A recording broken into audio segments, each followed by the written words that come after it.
تزامنا مع حلول ذكرى اليوم العالمي للطبقة الشغيلة، احتضنت صبيحة اليوم متوسطة إبراهيم التابعي ببلدية شريعة حفلا تكريميا على شرف الأستاذ عمار قاسمي مفتش التعليم المتوسط في مادة الرياضيات بعد إحالته على شرف المهنة. الحفل التكريمي حضرته السلطات المحلية والأمنية لبلدية شريعة وإطارات التفتيش على مستوى الولاية وثلة من الأساتذة وإطارات القطاع من داخل الولاية وخارجها وأفراد من أسرة المفتش المتقاعد. السيد فريد رايسي مدير المتوسطة المحتضنة لفعاليات هذا التكريم يتحدث في هذا الإطار. قمنا في هذا اليوم في متوسطة إبراهيم التابعي باحتضان حفل تكريم مفتش مادة الرياضيات عمار قاسمي بمناسبة إحالته على شرف المهنة.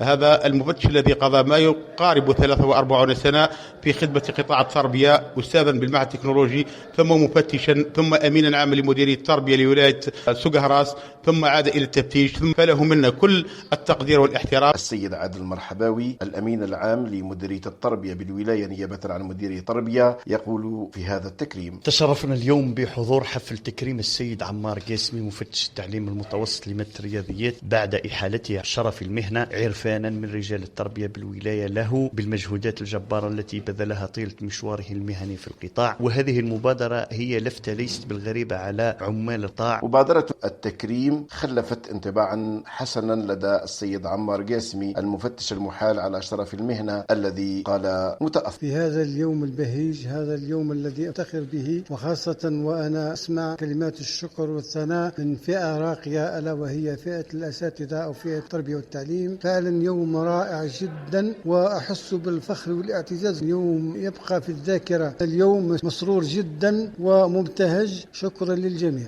وعلى هامش اختتام هذا الحفل التكريمي رصدنا هذه الانطباعات لزملاء المفتش وعدد من الأساتذة والضيوف. هي مبادرة إيجابية، التفاتة طيبة بالنسبة إلى زميلنا عميد المفتشين قاسمي عمار. حضرنا اليوم تكريم قامة من قامات التربية ورجل من رجال التربية، السيد عمار قاسمي مفتش التعليم المتوسط لمادة الرياضيات.